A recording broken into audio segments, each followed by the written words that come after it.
In this lesson, we'll take a look at how to draw an old tree using charcoal, sepia tones, and white charcoal. For this demonstration, I'm working on toned Stonehenge paper. This paper is very smooth and soft and will accept the material nicely, giving us a lot of control. I'm also using a special set of pencils. These pencils are made by Koh-i-Noor, and the pencils are Gioconda pencils. I'm starting here with a red chalk pencil. This will provide a lot of the sepia tones that we want to show through in the final drawing. We'll start by sketching out the outer contours of the tree, and because this is an old tree, we're going to exaggerate the contours. This means instead of using straight contour lines, we'll allow the lines to be a little bit bumpy, and we may exaggerate these a little bit further than what we're actually seeing to make the tree have a little bit more character and appear quite a bit older. And instead of drawing the tree perfectly upright, we're going to allow it to lean a little bit at the base towards the right, and then lean a little bit to the left towards the top portion of the tree. Trees that have lived a long life have seen their fair share of environmental factors that affect the overall appearance. Here in the early stages of the drawing, we're concentrating on making light marks. We don't want to make marks that are too deliberate too early in the process. There's plenty of time to go back and make our lines a little bit stronger. We can add a few bits of detail as we see them too, as we work through the overall drawing. We can add additional branches as we go. And as we do so, we're considering the form of each one of these branches. The smaller branches we can consider almost like tubes that bend and curve at different directions.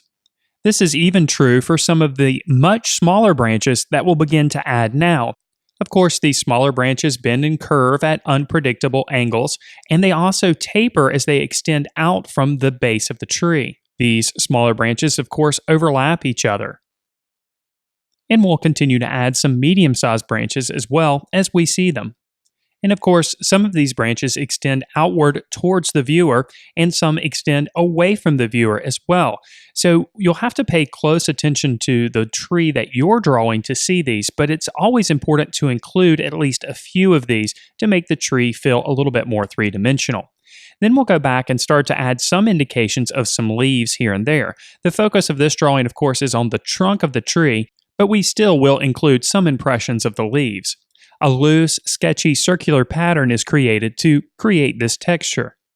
Then we can go back and start to increase the line quality. This means making a little bit more variety in the lines that we've drawn, especially around the outer contours of the tree itself. This portion of the tree, of course, is thicker, so the contour line here should be a little bit thicker too to communicate some volume. Now we can start to go inside of the tree and start to develop some of the textures on the bark of the tree. Of course, this is going to be very important in creating the illusion of an old tree.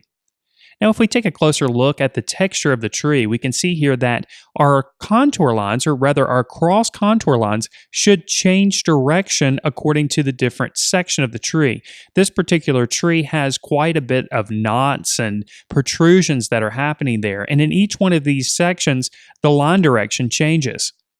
This is, of course, true for all the different parts of the tree. We need to closely consider the cross contour lines that we create and make sure that they flow with the overall texture and form of the tree. We'll continue making these marks and again consider the line quality as we do so.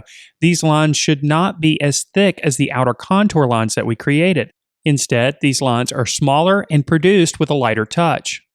With the majority of the contour lines in place, we can start to consider the value. Value, of course, is the darkness or lightness of a color, and we'll want to create a full range in this drawing.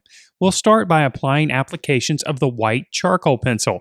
We're applying the white charcoal pencil now since we want to preserve some of the lightest values. If we started with darker applications, it'd be much harder to layer the white charcoal over the top. We will revisit locations with the white charcoal later in the process, but for now, we want to preserve the lightest areas. As you can see, a large portion of the tree is covered here with the white charcoal applications. With much of the lighter values preserved, we're ready to start addressing some of the darker values, and we'll start by easing our way into it. So instead of reaching for the dark black charcoal pencil, instead we'll reach for a sepia light pencil. Not only will we address the darker values here with this pencil, but we'll also address some of the texture as well. As you can see, the marks made here also flow with the cross contours over the form of the tree, producing the illusion of the texture of bark.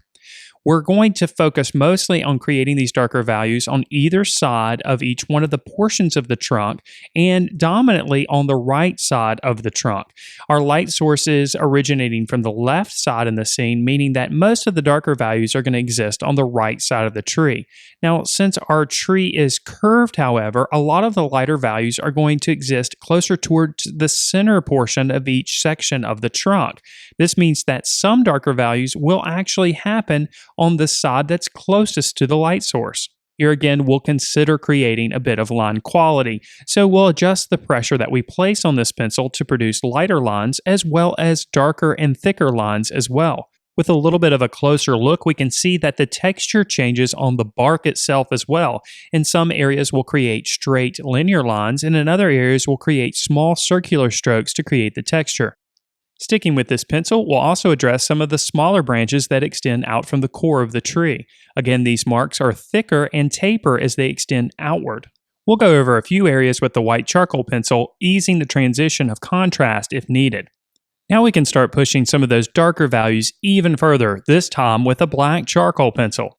Instead of covering up all of the marks that we created with the light sepia pencil, we're going to concentrate on the areas of darkest value with the black pencil. This will allow the light sepia tones to act as a mid-tone value. As we add these marks and create a bit of darker value, we're still going to consider the cross contours and the texture of the trunk of the tree. So the lines that are created with the black charcoal pencil should also mimic the lines that we created earlier with the pencils that we've used previously. Of course, we'll be addressing the darkest areas on the trunk of the tree. This means the small recesses that happen here and there, but we'll also concentrate on the areas of strongest shadow as well. By adding this darker pencil, not only are we creating a fuller range of value, but we're also increasing the contrast, which makes the details pop quite a bit more. On the lower portion of the tree, you might notice that there's an area that has been left untouched. In this area, we'll add a few leaves closer to the end of the process. We haven't added them yet because they're going to be lighter in value. Now that we've got the majority of the midtones and darker values in place, we can go back with a sharpened white charcoal pencil and begin enhancing some of the highlights. Not only will these highlighted marks add to the texture and the illusion of form, but they also increase the range of contrast and value in the drawing. Here again, just like we have with previous applications, we'll consider the cross contours of each section of the tree, developing not only the texture but also the illusion of form. Here you can clearly see that the texture on the bark of the tree changes. In fact, small circular marks are made to address this section. Now we're ready to address some of the finer details, and to do so, we'll use the Negro pencil, which is basically a black pencil. This pencil isn't powdery like the charcoal pencil. It feels somewhere in between a graphite pencil and a black colored pencil. It gives us quite a bit more control over the mark, and it helps us to refine the edges of things. We'll use it to darken up some of the areas around the edges of the tree, and then we'll use it in tandem with white charcoal applications to create some of the leaves at the bottom and around portions of the tree. We'll first define the area or shape of the leaves using the white charcoal pencil, then we can refine some of the edges and add some of the details using the Negro pencil. At the bottom portion of the tree, we'll add some indications of some grass and some plant life, first with the white charcoal pencil. We'll just simply pull strokes upward from the base of the tree. Then we'll go back and add a few indications of shadow and a bit of detail using the Negro pencil. For a bit of added depth, we'll add a few strokes with the white charcoal pencil behind the tree. Now, using the white charcoal pencil, we'll go up into the canopy of the tree, first defining the space that the leaves will fill. These marks are loose because we don't want to define the leaves completely, we just want to give the impression of them. Once these marks are in place, we can go back with the Negro pencil and start to define a few of the details. Again, these details are just simply loosely defined. We'll make some of the darker marks in the area of shadow, leaving some of the areas lighter to indicate a bit of light getting through. These marks are almost controlled scribbles. We just want to give the impression of the texture of leaves without taking away from the beautiful texture that exists on the trunk of the tree. And now our drawing of an old tree using charcoal, sepia tones, and white charcoal is complete. If you enjoyed this video, then subscribe to the channel. And if you're ready to learn even more about drawing and painting, then check out our comprehensive membership program, which includes video courses on drawing and painting, weekly live lessons, ebooks, lesson plans for teachers, and much, much more. To learn more about our program, click on the button on the center of your screen or click on the card in the upper right-hand corner. Thank you so much for watching.